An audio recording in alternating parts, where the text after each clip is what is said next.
So as you can see now, this bread has been done for a while. One of the ways, by the way, you know when your food's done in a sun oven is when the glass fogs up, then you know it's done. But we'll sample some of the bread in a minute. I just want to get it out so it cools down a little bit and stands for a minute.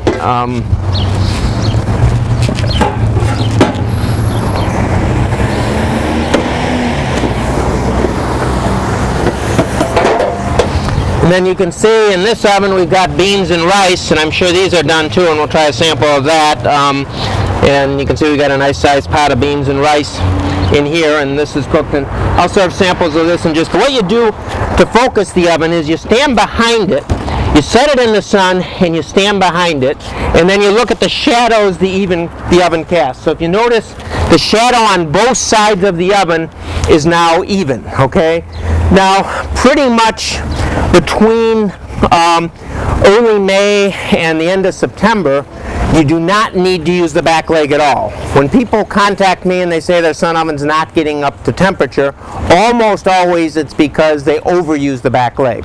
Some people think it's solar, so now we're still in the springtime, so we still need to use the leg, and now it's almost 4 o'clock in the afternoon, so we have to have the leg raised up. But the way you know where the leg is properly set is you get the shadows even on both sides, and then you raise the sun oven up until the starting point of the shadow is even with the front of the oven. So if you notice right here, I had a gentleman when I was teaching this last month said, well, he always thinks of a plumb line. If you drop a plumb line from this board to the ground, that's where the shadow should be. So you want the shadow to be even on both sides, and then you want it to focus it correctly.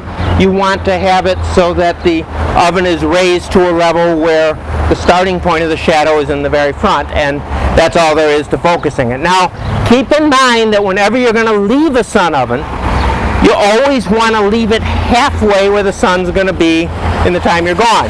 When I went in at the beginning of the class, I knew I'd be out an hour, so I took the ovens and I turned them ahead of the sun a little bit.